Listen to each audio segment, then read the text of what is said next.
Zaragoza. Identity and space are deeply interconnected, particularly within the framework of diaspora studies. Diaspora can be understood as a consequence of globalization, closely tied to the new and post-colonial realities of the modern world. Scholars distinguish between old diasporas shaped by slavery and indentured labor, and new diasporas emerging from just national cosmopolitanism. This is Spivak. Both types involve individuals navigating foreign culture codes, whether through physical migration or symbolic displacement. These analyses focus on two short stories by Khushwant Singh, Karma and Paradise. In Karma, Mohan Lal, an English-educated Indian, struggles with his sense of belonging. Despite his attempts to distance himself from his Indian roots, he ultimately faces rejection from the very culture he admires. Paradise, on the other hand, follows Margaret, a tourist who observes India through the detached lens of a visitor, never truly engaging with its complexities. To explore these narratives, we will address four key aspects: the concept of origin in post-colonial studies and its relevance to Mohan and Margaret's identities, the role of space and geography in shaping the experiences and the cultural exchanges they undergo, the idea of homing, while displacement is not just physical but also psychological, and finally the role of memory in shaping identity within diasporic contexts. Through this discussion, we will examine how Singh's characters reflect the complexities of migration, belonging, and cultural identity. The concept of origin is central to diasporic identity, but is not as straightforward as a place of birth. In post-colonial theory, origin is less about being and more about becoming, a fluid process shaped by displacement and cultural adaptation. In Karma, Mohan Lal embodies this paradox. Though born in India, he has embraced British culture to such extent that he sees himself as a Westerner. His speech, mannerisms, and attire reflect his belief that he belongs to the British elites rather than his homeland. Ironically, his rigid nativism, his disdain for Indians, places him as a conflicted and displaced position. Despite his attempts to assimilate into British identity, he is ultimately rejected, revealing the illusion of his self-perceived belonging. Conversely, in Paradise, Margaret defines herself through nationality, identifying as an American. However, her journey to India represents an unconscious search for transformation. Unlike Mohan, who clings to an external identity, Margaret seeks a new experience but remains tied to her Western perspective. Her idea of becoming is superficial. She never truly immerses in the culture, maintaining a detached tourist's gaze. Displacement in diaspora studies is often seen as a permanent rupture from one's homeland. However, in Paradise, Margaret's displacement is temporary.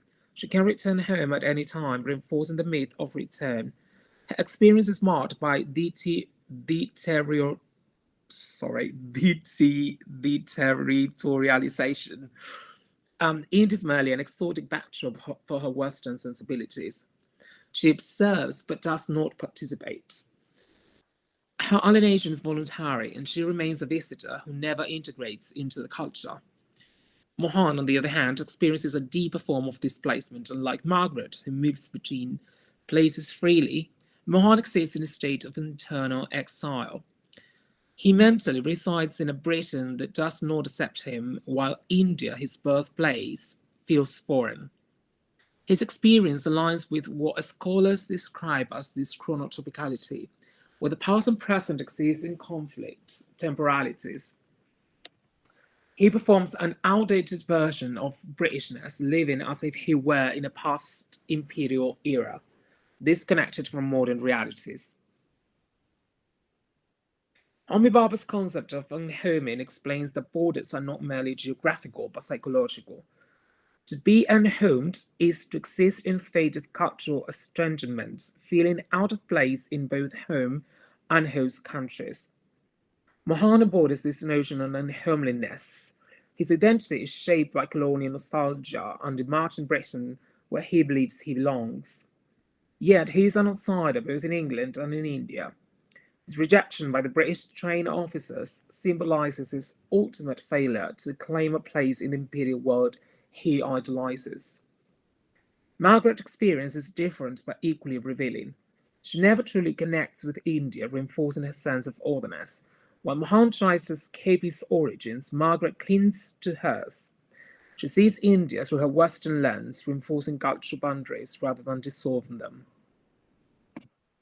And finally, diasporic identity is often shaped by memory, which is fluid and selective. Some memories are preserved to maintain cultural continuity, while others are erased to construct a new self. Mohan actively disremembers. He selectively forgets the brutal realities of British colonialism and instead romanticizes the empire. Memory serves as a constructed space where he reinforces his attachment to an imagined British identity. He aligns himself with colonial ideals, distancing himself from his Indian roots. Margaret's memory, on the other hand, functions as a nostalgic filter. She carries her American worldview into India, interpreting her experiences through Western ideals.